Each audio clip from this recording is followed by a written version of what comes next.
ಆತ್ಮದರ್ಶನ ಕಾರ್ಯಕ್ರಮಗಳನ್ನು ವೀಕ್ಷಿಸುತ್ತಿರುವಂಥ ನನ್ನೆಲ್ಲ ಪ್ರಿಯರನ್ನು ಕರ್ತನಾದ ಯೇಸು ಕ್ರಿಸ್ತನ ದಿವ್ಯನಾಮದಲ್ಲಿ ವಂದಿಸ್ತೇನೆ. ಈ ದಿವಸ ದೇವರ ವಾಕ್ಯದ ಸತ್ಯವನ್ನು ನಾವು ಧ್ಯಾನ ಮಾಡುವ ಮೊದಲು ನಮ್ಮ ತಲೆಗಳನ್ನು ಬಾಗಿಸಿ ನಾವು ಪ್ರಾರ್ಥನೆ ಮಾಡೋಣ. ಭೂಮಿ ಆಕಾಶಗಳನ್ನು ನಿರ್ಮಾಣ ಮಾಡಿದ ಪರಲೋಕದ ತಂದೆಯಾದ ದೇವರೇ, ಈ ದಿವಸದಲ್ಲಿ ನೀ ನಮ್ಮ ಜೊತೆಯಲ್ಲಿದ್ದು ನಿನ್ನ ವಾಕ್ಯದ ಸತ್ಯಗಳನ್ನು ನೀ ನಮಗೆ ಕಲಿಸೆಂಬುದಾಗಿ ಪ್ರಾರ್ಥಿಸ್ತೇವೆ. ನಿನ್ನ ವಾಕ್ಯವನ್ನು ಕೇಳುವವರು ಮಾತ್ರವೇ ಅಲ್ಲ, ನಿನ್ನ ವಾಕ್ಯಕ್ಕೆ ವಿಧೇಯರಾಗಿ ಜೀವಿಸುವಂತೆ ಅನುಗ್ರಹಿಸು. ಈ ದಿವಸದಲ್ಲಿ ಕರ್ತನೆ, ಈ ವಾಕ್ಯಗಳನ್ನು ಕೇಳುತ್ತಿರುವಂಥ ಪ್ರಿಯ ವೀಕ್ಷಕರನ್ನು ವಿಶೇಷವಾಗಿ ಆಶೀರ್ವದಿಸಿ ನಡೆಸೆಂಬುದಾಗಿ ಪ್ರಾರ್ಥಿಸ್ತೇವೆ. ಯೇಸು ಕ್ರಿಸ್ತನ ದಿವ್ಯನಾಮದಲ್ಲಿ ನಮ್ಮ ಪ್ರಾರ್ಥನೆಯನ್ನು ಕೇಳಿದ್ದಕ್ಕಾಗಿ ನಿನಗೆ ಸ್ತೋತ್ರವಾಗಲಿ ಸ್ವಾಮಿ, ಆಮೇನ್. ಪ್ರಕಟಣೆ ಗ್ರಂಥ 12ನೇ ಅಧ್ಯಾಯ ನಾವು 9ನೇ ವಚನದವರೆಗೆ ಧ್ಯಾನ ಮಾಡಿದ್ದೇವೆ. 10ನೇ ವಚನ ಓದ್ತೇನೆ ಈಗ. ಆಗ ಪರಲೋಕದಲ್ಲಿ ಮಹಾಶಬ್ದವನ್ನು ಕೇಳಿದನು. ಅದು, ಈಗ ಜಯವೂ ಶಕ್ತಿಯೂ ರಾಜ್ಯವೂ ನಮ್ಮ ದೇವರಿಗೆ ಉಂಟಾಯಿತು. ಆತನು ಅಭಿಷೇಕಿಸಿದವನ ಅಧಿಕಾರವು ಈಗ ಸ್ಥಾಪಿತವಾಯಿತು. ಹಗಲಿರುಳು ನಮ್ಮ ಸಹೋದರರ ಮೇಲೆ ನಮ್ಮ ದೇವರ ಮುಂದೆ ದೂರು ಹೇಳಿದ ದೂರುಗಾರನು ದೊಬ್ಬಲ್ಪಟ್ಟಿದ್ದಾನೆ. 10ನೇ ವಚನ. In English, in verse 10, it says that, and I heard a loud voice saying in heaven, now is come salvation and strength and the kingdom of our God and the power of his Christ. For the accuser of our brethren is cast down, which accused them before our God day and night.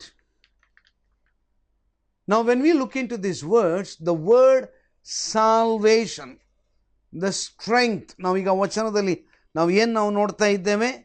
And I heard a loud voice saying in heaven, now is come salvation and strength. Now is come salvation and strength. ಜಯವು ಶಕ್ತಿಯು ರಾಜ್ಯವು ನಮ್ಮ ದೇವರಿಗೆ ಉಂಟಾಯಿತು. Now the word salvation and the strength, ಬಲ, ಇದು Greek ಶಬ್ದದಿಂದ ಬಂದದ್ದು. ಗ್ರೀಕ್ನಲ್ಲಿ ಇದಕ್ಕೆ ಉಪಯೋಗಿಸಲ್ಪಟ್ಟಂಥ ಶಬ್ದ ಡ್ಯುನಾಮಿಸ್ ಎಂಬುದಾಗಿ.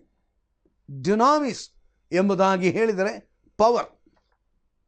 ಈ ಡ್ಯುನಾಮಿಸ್ ಎಂಬಂಥ ಪದದಿಂದಲೇ ಡೈನಮೋ, ಡೈನಮೈಟ್ ಎಂಬಂಥ ಶಬ್ದ ಬಂದಿರುವಂಥದ್ದು. So then he talks about the kingdom and power. Kingdom and power. Salvation, strength, and the kingdom and power. ಇಲ್ಲಿ ಗ್ರೀಕ್ನಲ್ಲಿ ಉಪಯೋಗವಾದದ್ದು ಶಬ್ದ ಎಕ್ಸೌಸಿಯಾ ಅಥವಾ authority.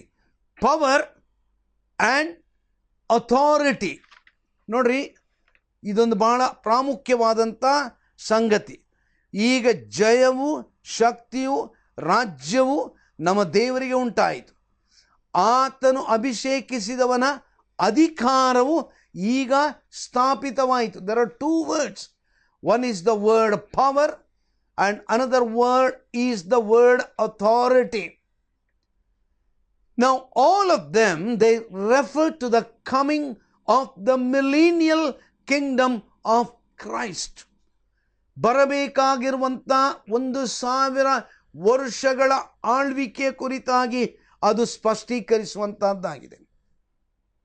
Now the word of God, it also says that he, that means the devil, is tossed out once and for all time. ಪುರಾತನ ಸರ್ಪವು ದೊಬ್ಬಲ್ಪಟ್ಟು ಭೂಮಿಗೆ ಬಿದ್ದನು. ಭೂಮಿಗೆ ಬಿದ್ದನು. ನೋಡ್ರಿ, ನಾನು ಕಳೆದ ಸಾರಿ ವಿವರಣೆ ಮಾಡಿದ್ದೆ. ಸೈತಾನನು ಪರಲೋಕದಲ್ಲಿದ್ದವನು, ಆತನು ಪರಲೋಕದಿಂದ ಕೆಳಗೆ ದಬ್ಬಲ್ಪಟ್ಟನು.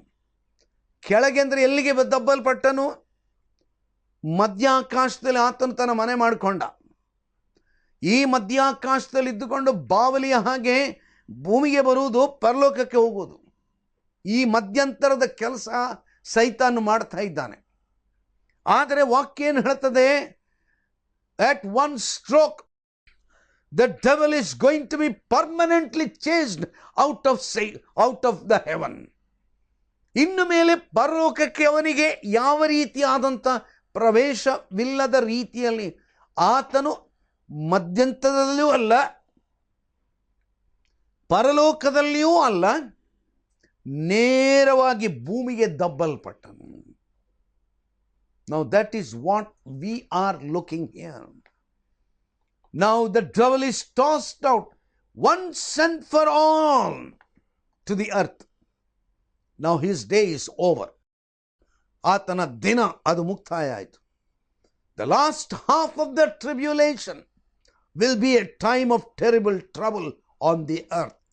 7 ವರ್ಷದ ಸಂಕಟ ಕಾಲದಲ್ಲಿ ಎರಡನೇ ಭಾಗ ಅಥವಾ ಅರ್ಧ ಅವಧಿ, 3.5 ವರ್ಷದ ಮಹಾ ಸಂಕಟ ಕಾಲ, ಅದು ಈ ಲೋಕದಲ್ಲಿ ಮಹಾ ಭಯಂಕರವಾದಂಥ ಸಂಕಟವುಳ್ಳಂಥ ಒಂದು ಕಾಲವಾಗಿದೆ. ನೀವು ಸ್ವಲ್ಪ ಆಲೋಚನೆ ಮಾಡಿರಿ, ಯಾಕೆ ಅದು ಮಹಾಭಯಂಕರ ಅಂತ ಹೇಳಿಕೊಂಡು. Sometime in the middle of the tribulation period, the devil will be cast onto the earth. ನೋಡ್ರಿ, ಟ್ರಿಬ್ಯುಲೇಷನ್ ಪ್ರಾರಂಭವಾಗುವಂಥ ಸಮಯದಲ್ಲಿ ಯಾವಾಗ ಪ್ರಾರಂಭವಾಗ್ತದೆ? ಕ್ರಿಸ್ತನ ಸಭೆ ಮೇಲಕ್ಕೆತ್ತಲ್ಪಡುವಂಥ ಸಮಯ,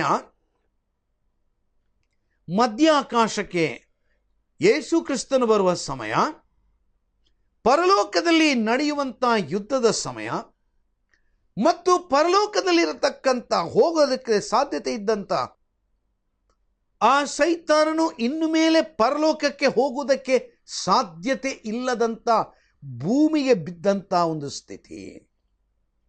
Now it will be Satan's final attempt to prevent the return and the reign of Christ. ಯೇಸು ಕ್ರಿಸ್ತನ ಆಳುವಿಕೆ, ಯೇಸು ಕ್ರಿಸ್ತನ ಬರುವಿಕೆ, ಅದನ್ನು ವಿರೋಧಿಸುವುದಕ್ಕಾಗಿ ಎಷ್ಟೆಲ್ಲ ಕಾಳಗಗಳನ್ನು, ತೊಂದರೆಗಳನ್ನು, ಏನೆಲ್ಲ ಆತನು ಮಾಡಬೇಕು ಅದನ್ನು ಮಾಡತಕ್ಕಂಥ ಒಂದು ಕಾಲ, ಅದು ಮಹಾ ಸಂಕಟದ ಕಾಲ. He has only a short time to try to prevent the establishment of Christ's kingdom, so his wrath intensifies of his persecution of Israel. ಇಷ್ಟರವರೆಗೆ ಸೈತಾನನು ಯೇಸು ಕ್ರಿಸ್ತನ ಸಭೆಯನ್ನು ಹಿಂಸಿಸಿದ. The devil was persecuting the church of God. But now his persecution will be very severe against the nation of God, that is Israel. First of all, he persecuted the church of God, and now he is going to persecute the nation of God, that is Israel. ನನ್ನ ಪ್ರಿಯರೇ, ಇದು ಎಷ್ಟೊಂದು ವಿಶೇಷವಾದಂಥ ಒಂದು ಸತ್ಯ ಇದು. ಲೋಕದ ವಿಚಾರಗಳನ್ನು ಸ್ವಲ್ಪ ಗಮನಿಸಿರಿ. ಲೋಕದಲ್ಲಿ ನಡೆಯುತ್ತಿರತಕ್ಕಂಥ ಸಂಭವಗಳನ್ನು ಸ್ವಲ್ಪ ಆಚೆ ಈಚೆ ಸ್ವಲ್ಪ ನೋಡ್ರಿ. ವರ್ತಮಾನ ಪತ್ರಿಕೆಗಳನ್ನು ನೀವು ಗಮನಿಸಿರಿ. ಈ ಲೋಕದಲ್ಲಿ ಬಹಳ ಪ್ರಾಬಲ್ಯಕ್ಕೆ ಬರುತ್ತಿರತಕ್ಕಂಥ ಒಂದು ರಾಷ್ಟ್ರ ಉಂಟೋ, ಅದು ಇಸ್ರಾಯೇಲ್ ರಾಷ್ಟ್ರ. ಇಸ್ರಾಯೇಲ್ ರಾಷ್ಟ್ರ ಲೋಕದಲ್ಲಿ ಬಹಳ ದೊಡ್ಡ ರಾಷ್ಟ್ರವೇನಲ್ಲ. ಲೋಕದಲ್ಲಿ ಬಹಳ ದೊಡ್ಡ ರಾಷ್ಟ್ರಗಳುಂಟು. ಭಾರತ ದೇಶ ಎಷ್ಟೋ ದೊಡ್ಡ ಪಾಲು, ದೊಡ್ಡದು. ನಮ್ಮ ಇಡೀ ಭಾರತದಲ್ಲಿರತಕ್ಕಂಥ ಒಂದು ಸಾಧಾರಣ ಲೆಕ್ಕ ಹಾಕುವುದಾದರೆ ನಮ್ಮ ಅತಿ ಚಿಕ್ಕದಾದಂಥ ಕೇರಳ ರಾಜ್ಯ ಎಷ್ಟು ದೊಡ್ಡದುಂಟ, ಸಾಧಾರಣ ಮಟ್ಟಿಗೆ ಅಷ್ಟೇ ದೊಡ್ಡದಿರತಕ್ಕಂಥ ಸ್ಥಳ ಇಸ್ರಾಯೇಲ್ ದೇಶ. It's not a very big nation geographically. ಭೌಗೋಳಿಕವಾಗಿ ಇಸ್ರಾಯೇಲ್ ದೇಶ ಅದು ದೊಡ್ಡದಾದಂಥ ದೇಶವಲ್ಲ. It's a very small nation. But I will tell you one thing, the devil is going to attack that small nation. All these days, the devil will be continuously attacking the small group of believers. ಬಹಳ ವಿಚಿತ್ರ ಅಲ್ಲ? ಭಾರತದಲ್ಲಿ ನಾವು minorities, ಅಲ್ಪಸಂಖ್ಯಾತರು. ಆದರೆ ವಿರೋಧ ಯಾರಿಗೆ? ಸ್ವಲ್ಪ ಆಲೋಚನೆ ಮಾಡ್ರಿ. ಲೋಕದಲ್ಲಿ ಬೇರೆ ಯಾವ ಧರ್ಮದವರನ್ನು ವಿರೋಧಿಸುವಂಥ ಸಂಖ್ಯೆ ಕ್ರೈಸ್ತರಿಗಿರುವಷ್ಟು ವಿರೋಧ ಎಲ್ಲಿಯೂ ಇಲ್ಲ. ಎಂದಿಗಾದರೂ ಕ್ರೈಸ್ತರು ಇನ್ನೊಬ್ಬರನ್ನು ಹಾನಿ ಮಾಡುವವರಲ್ಲ. ಕ್ರೈಸ್ತ ವಿಶ್ವಾಸಿಗಳು ಎಂದಿಗಾದರೂ ಇನ್ನೊಂದು ರಾಷ್ಟ್ರವನ್ನು ಕೆಡಿಸುವಂಥವರಲ್ಲ. ನಿಜವಾದಂಥ ಕ್ರಿಸ್ತನ ಮಕ್ಕಳು ಅವರು ಇತರರ ಒಳಿತನ್ನು ಬಯಸುವವರು. ನಮಗೆ ಗೊತ್ತಿರುವ ಹಾಗೆ ಭಾರತ ದೇಶದಲ್ಲಿ ಕ್ರಿಸ್ತನ ವಿಶ್ವಾಸಿಗಳು ಬಂದಾಗ ಅವರು ನಮ್ಮ ದೇಶವನ್ನು ಕಟ್ಟುವುದರಲ್ಲಿ ನಿರತರಾದರು. ಆದರೆ ಅನೇಕರು ಇದರ ಕುರಿತು ತಪ್ಪಾಗಿ ತಿಳ್ಕೊಂಡ್ರು. ನಮ್ಮ ದೇಶಕ್ಕೆ ಅನೇಕ ದೇಶದ ವಿರೋಧಿಗಳು ಬಂದರು, ವ್ಯಾಪಾರಸ್ಥರು ಬಂದರು. ನಮ್ಮ ದೇಶಕ್ಕೆ ಇಂಗ್ಲೆಂಡ್ ದೇಶದ ವ್ಯಾಪಾರಸ್ಥರು ಬಂದರು. ಆದರೆ ಬಂದ ವ್ಯಾಪಾರಸ್ಥರು ಅವರು ಕ್ರೈಸ್ತ ವಿಶ್ವಾಸಿಗಳಾಗಿರಲಿಲ್ಲ. ಅನೇಕರು ತಪ್ಪಾಗಿ ತಿಳ್ಕೊಂಡದ್ದೇನೆಂದರೆ, ಭಾರತ ದೇಶದಿಂದ ದೋಚಿಕೊಂಡು ಹೋದಂಥ ಇಂಗ್ಲೆಂಡ್ ದೇಶದ ವ್ಯಾಪಾರಸ್ಥರಿದ್ದಾರಲ್ಲ ಅವರು ಕ್ರೈಸ್ತ ವಿಶ್ವಾಸಿಗಳೆಂಬುದಾಗಿ. ಖಂಡಿತವಾಗಿಯೂ ಅಲ್ಲ. ಯಾವ ಕ್ರೈಸ್ತ ವಿಶ್ವಾಸಿಗಳು ಭಾರತವನ್ನು ಕೊಳ್ಳೆ ಹೊಡೆಯಲಿಲ್ಲ, ಭಾರತವನ್ನು ನಾಶ ಮಾಡಲಿಲ್ಲ, ಭಾರತವನ್ನು ಕೆಡವಲಿಲ್ಲ. ಯಾವ ಕ್ರೈಸ್ತ ವಿಶ್ವಾಸಿಯು ಆ ದೇಶದ ನಾಯಕರಿಗಾಗಿ ಪ್ರಾರ್ಥಿಸುವವರು, ಯಾವ ನಿಜ ಕ್ರೈಸ್ತ ವಿಶ್ವಾಸಿಯು ಆ ದೇಶದ ಹಿತವನ್ನು ಬಯಸುವಂಥವನು. ದೇವರ ವಾಕ್ಯದಲ್ಲಿ ಬೈಬಲಲ್ಲಿ ಏನು ಬರೆದಿದೆ? ನಿಮ್ಮ ದೇಶದ ಅಧಿಕಾರಿಗಳಿಗೋಸ್ಕರ ಪ್ರಾರ್ಥನೆ ಮಾಡಿರಿ. ನಿಮ್ಮ ದೇಶದ ಅಧಿಕಾರಿಗಳನ್ನು ನಿಮ್ಮ ಪ್ರಾರ್ಥನೆಯಲ್ಲಿ ಜ್ಞಾಪಕ ಮಾಡಿಕೊಳ್ಳ್ರಿ. ಬೈಬಲಲ್ಲಿ ಎಲ್ಲಿಯೂ ಕೂಡ ನೀವಿರುವ ದೇಶದ ಅಧಿಕಾರಿಗಳ ವಿರುದ್ಧ ಹೋರಾಟ ಮಾಡಿರಿ ಅಂತ ಬರೆದಿಲ್ಲ. Nowhere in the Bible it talks about the Christian should fight against the authorities. Nowhere. And no true Christian believer can ever do that. And nobody has done it. A true Christian believer cannot and will not do it.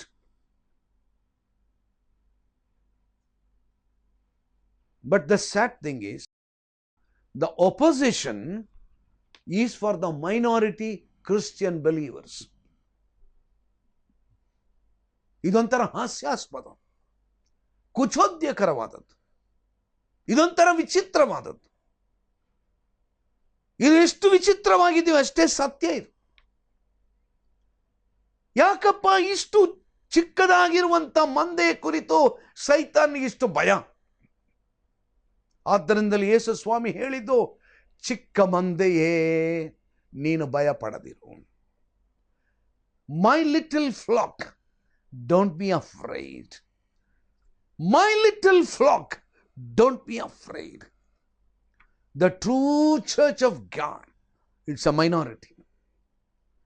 ಯೇಸು ಸ್ವಾಮಿ ಪರಲೋಕಕ್ಕೆ ಹೋಗುವಂತಾದ್ರ ವಿಚಾರವಾಗಿ ವರ್ಣನೆ ಮಾಡಿದ. ಯೇಸು ಸ್ವಾಮಿ ಮಾತನಾಡುವಾಗ ಸುವಾರ್ತೆಗಳಲ್ಲಿ ಆತನು ಏನು ಹೇಳಿದ? ಪರಲೋಕಕ್ಕೆ ಹೋಗುವಂತ ದಾರಿ ಇಕ್ಕಟ್ಟು ಮತ್ತು ಬಿಕ್ಕಟ್ಟು, ಮತ್ತು ಅದರಲ್ಲಿ ಹೋಗುವವರು ಸ್ವಲ್ಪ ಜನರು. God never said that. Jesus never said that large number of people will go to heaven. No.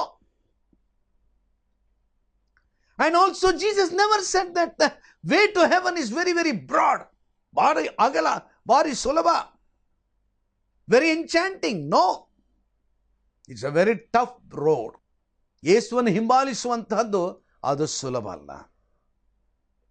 ಆದರೆ ಯಾವುದು ಅಲ್ಪರಾಗಿದ್ದೇವೆಯೋ, ಯಾರು ಬಲಹೀನರಾಗಿದ್ದೇವೆಯೋ, ಯಾರು ದೇಶದ ಹಿತವನ್ನು ಬಯಸುತ್ತಾರೋ, ಯಾರು ಇತರರಿಗಾಗಿ ಪ್ರಾರ್ಥನೆ ಮಾಡುತ್ತಾರೋ ಅವರ ವಿರುದ್ಧವೇ ವೈರಿಗಳು ಕೆಲಸ ಮಾಡ್ತಾ ಇದ್ದಾರೆ. ಇದೊಂದು ರೀತಿಯಾದಂಥ ಅಭಾಸದಂತಿದೆ. But that is what the Bible says. Why there is attack against such a small group of Christian believers? Why? Who is behind it? The enemy is none else than Satan. ಕ್ರೈಸ್ತ ವಿಶ್ವಾಸಿಗಳ ವಿರುದ್ಧವಾಗಿ ಹೋರಾಟ ಮಾಡುತ್ತಿರುವಂಥದ್ದು ನಮ್ಮ ವೈರಿಯಾದಂಥ ಸೈತಾನನು. ನಾನು ಅನೇಕ ಸಾರಿ ಪ್ರಶ್ನೆ ಮಾಡಿದ್ದುಂಟು. ನೋಡ್ರಿ, ಕ್ರೈಸ್ತರನ್ನು ಸದೆಬಡಿಯುವಂಥದ್ದು ಏನು ದೊಡ್ಡ ಮಹಾ ದೊಡ್ಡ ಕೆಲಸವ? ಒಂದು ಇರುವೆಯನ್ನು ನಾಶ ಮಾಡಲಿಕ್ಕೆ ಒಂದು ಆನೆ ಬರಬೇಕಾ? ಆದರೆ ಅನೇಕ ಸಾರಿ ಕ್ರೈಸ್ತರ ವಿರುದ್ಧವಾಗಿ ಮಾಡುವ ಯೋಜನೆಗಳು, ಕ್ರೈಸ್ತ ವಿಶ್ವಾಸಿಗಳನ್ನು ಸದೆಬಡಿಯುವುದಕ್ಕಾಗಿ ಮಾಡುತ್ತಿರುವಂಥ ಯೋಚನೆಗಳು, ಅಬ್ಬಬ್ಬಬ್ಬಬ್ಬಾ, ಅದು ಎಷ್ಟು ಭಯಂಕರ! ಕಾರಣ ಏನು? Those who love Jesus Christ will be persecuted by the devil. ಯಾರು ಯೇಸುವನ್ನು ಪ್ರೀತಿ ಮಾಡುತ್ತಾರೋ ಅವರು ಸೈತಾನನಿಂದ ಅವರು ಹಿಂಸೆಗೆ ಒಳಗಾಗುವರು. Persecution is the order of the day for the small group of believers. ಆದ್ದರಿಂದ ನಾವು ಅಲ್ಪಸಂಖ್ಯಾತರಾಗಿ ಯೇಸುವನ್ನು ಪ್ರೀತಿ ಮಾಡುವವರಾಗಿದ್ದರೆ ನಾವು ಅದರ ಕುರಿತು ಚಿಂತೆ ಮಾಡಬೇಕಾಗಿಲ್ಲ. The day is going to come, the Lord God is going to fight against the devil and he will be pulled down. ನಮ್ಮ ವಿರೋಧಿ ಮನುಷ್ಯರಲ್ಲ. ನೋಡ್ರಿ, ಅದನ್ನೇ ದೇವರ ವಾಕ್ಯ ಹೇಳುವಂಥದ್ದು. ನಾವು ಅನೇಕ ಸಾರಿ ನಾವು ನೆನೆಸ್ತೇವೆ ಏನಂತ ಹೇಳಿದ್ರೆ, ನಮ್ಮ ವಿರೋಧವಾಗಿ ಅನೇಕ ಮನುಷ್ಯರಿದ್ದಾರೆ ಅಂತ ಹೇಳ್ಕೊ. ನನ್ನ ಪ್ರಿಯರು, ಒಂದು ಮಾತು ನಾನು ನಿಮಗೆ ಸ್ಪಷ್ಟೀಕರಿಸಲು ಇನ್ನೊಂದು ಸಾರಿ ಒತ್ತಿ ಹೇಳುವುದಕ್ಕೆ ನಾನು ಬಯಸುತ್ತೇನೆ. ನಾವು ಅನೇಕ ಸಾರಿ ವಚನ ಓದಿದ್ದೇವೆ. ಆ ವಚನದಲ್ಲಿ ಎಫೆಸದವರಿಗೆ ಬರೆದಂಥ ಆ 6ನೇ ಅಧ್ಯಾಯದಲ್ಲಿ ಬರೆಯಲ್ಪಟ್ಟಂಥ ಮಾತು 12ನೇ ವಚನದಲ್ಲಿ ಏನಂತ ಉಂಟು? ನಾವು ಹೋರಾಡುವುದು ಮನುಷ್ಯ ಮಾತ್ರದವರ ಸಂಗಡ ಅಲ್ಲ. ನನ್ನ ಪ್ರಿಯರೇ, ನಾವು ಅನೇಕ ಸಾರಿ ನಮ್ಮ ವಿರೋಧಿಗಳು ಆ ಮನುಷ್ಯರು, ಈ ಮನುಷ್ಯರು, ಆ ಮನುಷ್ಯರು, ಈ ಮನುಷ್ಯರು, ಆ ಮನುಷ್ಯರು ಅಂತೇಳಿ ನಾವು ಹೇಳ್ತೇವೆ. ಆದರೆ ನಮ್ಮ ವಿರೋಧಿಗಳು ಯಾವ ಮನುಷ್ಯರು ಅಲ್ಲವೇ ಅಲ್ಲ. ನಮ್ಮ ವಿರೋಧಿ, our arch enemy is none else than Satan, the devil. ಸೈತಾನ್ ಒಂದು ವೇಳೆ ಕೆಲವು ವ್ಯಕ್ತಿಗಳನ್ನು ಉಪಯೋಗ ಮಾಡಬಹುದು. The devil chooses his followers and he will fight against God's people. ಆದುದರಿಂದ ನಾವು ಸ್ವಲ್ಪ ಆಲೋಚನೆ ಮಾಡೋಣ. ಈ ಸೈತಾನನು ಆತನು ವಿರೋಧಿಸುವಂಥದ್ದು 2 ಗುಂಪು ಉಂಟು. ಒಂದನೆಯದು ಚಿಕ್ಕದಾದಂಥ ಕ್ರೈಸ್ತ ಸಭೆ, ಎರಡನೆಯದು ಚಿಕ್ಕದಾದ ರಾಷ್ಟ್ರವಾದಂಥ ಆ ಇಸ್ರಾಯೇಲ್. ಹೇಗಿದೆ ತಮಾಷೆ! ಈ ದಿವಸ ಬಹಳ ದೊಡ್ಡ ರಾಷ್ಟ್ರ ಉಂಟು. ದೇವರೇ, ಆ ರಾಷ್ಟ್ರದ ವಿರುದ್ಧ ನಾವು ಹೋರಾಟ ಮಾಡಲಿಕ್ಕೆ ಆಗುವುದಿಲ್ಲ. ಎಲ್ಲ ಉಂಟವರ ಹತ್ರ, ಅಣು ಅಸ್ತ್ರಗಳು, ಎಲ್ಲ ರೀತಿಯ ಸೈನಿಕರು, ಎಲ್ಲ ರೀತಿಯ ಹಣ ಬೇಕಾದಷ್ಟು ಉಂಟ. ಅಯ್ಯಯ್ಯೋ, ಎಷ್ಟು ಭಯಂಕರವಾದಂಥ ವಿರೋಧಿ ಅಂತ ಹೇಳ್ಬೋದು ನಾವು. But whether the Christian church are the nation of Israel, both are very small. Numerically, they are very small. But who is their strength? Do you know who is their strength? The strength of the church of God is their God. The strength of the nation of Israel is their Lord God, Jehovah. ಯೆಹೋವ ದೇವರು. ಯಾಕಂದ್ರೆ ದೇವರು ಆ ರಾಷ್ಟ್ರದ ಕುರಿತಾಗಿ ಹೇಳಿದ್ದು, ನೀನು ನಾನು ಆರಿಸಿಕೊಂಡಂಥ ಪ್ರಜೆ ಆಗಿದ್ದೀನಿ. You are my chosen nation. ಆದ್ದರಿಂದ ಈ ದಿವಸ ಸ್ವಲ್ಪ ಆಲೋಚನೆ ಮಾಡ್ರಿ. ಲೋಕದಲ್ಲಿರುವಂಥ ಅತಿ ದೊಡ್ಡದಾದಂಥ ಅತಿ ಪ್ರಸಿದ್ಧವಾದಂಥ ರಾಷ್ಟ್ರಗಳು ಇಸ್ರಾಯೇಲ್ ದೇಶದ ಕುರಿತು ನಡುಗುತ್ತದೆ. ಇಷ್ಟು ಚಿಕ್ಕ ರಾಷ್ಟ್ರವಾದಂಥ ಇಸ್ರಾಯೇಲ್ಯರ ವಿಚಾರದಲ್ಲಿ ಅವರು ನಡುಗುತ್ತಾರೆ. ನನ್ನ ಪ್ರಿಯರ, ಒಂದು ಮಾತು ನಾನು ಹೇಳಿಯಾ? The devil is going to be tossed out, and that will, when he is tossed out, the devil will begin to fight against the last resort, that is the nation of Israel. Why? The church of God has been lifted up. ಯೇಸು ಕ್ರಿಸ್ತನ ಸಭೆ ಮೇಲಕ್ಕೆತ್ತಲ್ಪಟ್ಟಿತು. Now the left out people are God's chosen nation. ಆದ್ದರಿಂದಲೇ ವಾಕ್ಯ ಏನು ಹೇಳ್ತದೆ? ಈಗ ಜಯವು, ಶಕ್ತಿಯು, ರಾಜ್ಯವು ನಮ್ಮ ದೇವರಿಗೆ ಉಂಟಾಯಿತು. ಆತನು ಅಭಿಷೇಕಿಸಿದವನ ಅಧಿಕಾರ ಈಗ ಸ್ಥಾಪಿತವಾಯಿತು. ಹಗಲಿರುಳು ನಮ್ಮ ಸಹೋದರ ಮೇಲೆ ನಮ್ಮ ದೇವರ ಮುಂದೆ ದೂರು ಹೇಳಿದ ದೂರುಗಾರನು ದೊಬ್ಬಲ್ಪಟ್ಟಿದ್ದಾನೆ. ಅಬ್ಬಬ್ಬ, ಇಷ್ಟು ದಿವಸ ಇವನು ಕೆಲಸ ಮಾಡಿದ್ದು ಏನು ಕೆಲಸ ಮಾಡಿದ್ದೋ? ಇತರರ ವಿರುದ್ಧ ದೂರು ಹೇಳಿದ್ದು, ದೇವ ಜನರ ವಿರುದ್ಧವಾಗಿ ದೂರು ಹೇಳಿದ್ದು.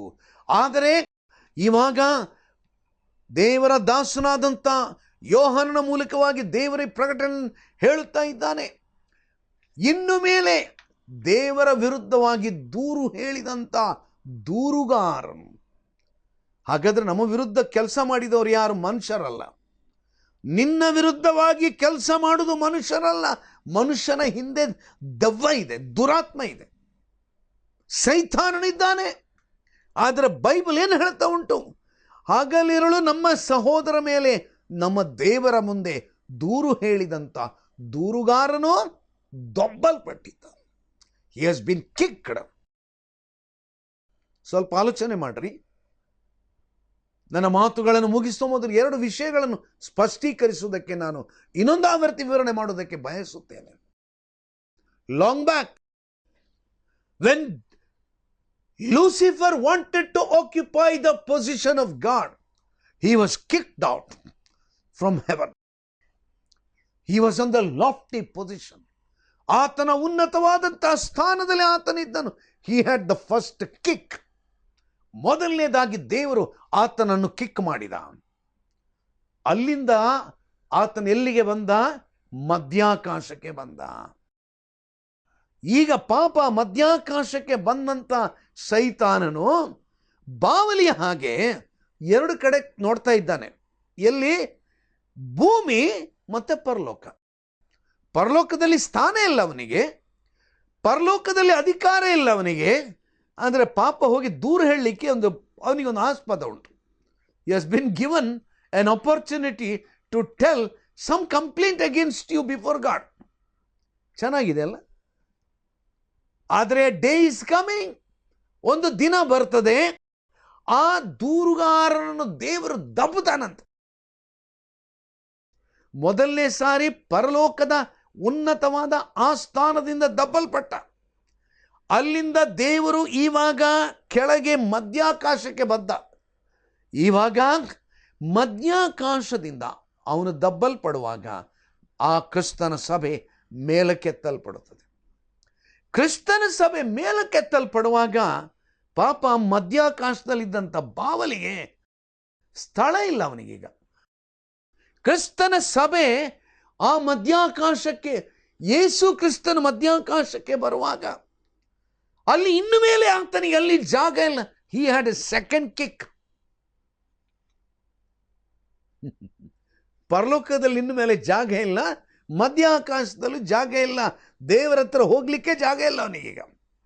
ಹಿ has no more opportunity to complain or to do anything.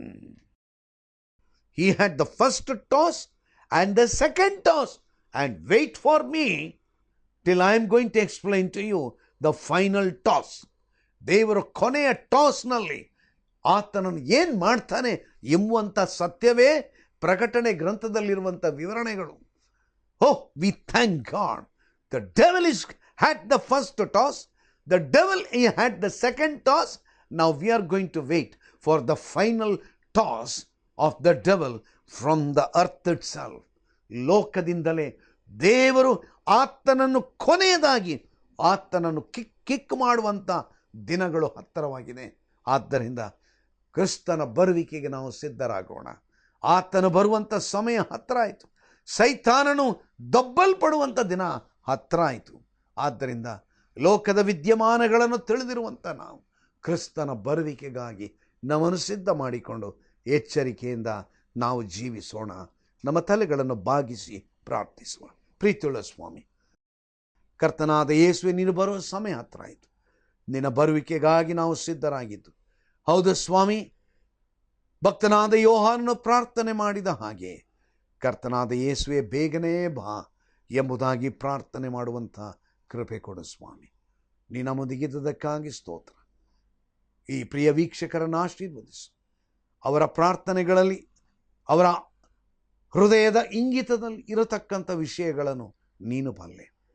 ಯಾರ್ಯಾರು ನಿನ್ನನ್ನು ಅಂಗೀಕಾರ ಮಾಡುವುದಕ್ಕೆ ಮನಸ್ಸು ಮಾಡಿದ್ದಾರೋ ಈ ದಿವಸದಲ್ಲಿ ಅವರ ಪ್ರಾರ್ಥನೆಯನ್ನು ನೀನು ಸ್ವೀಕಾರ ಮಾಡು.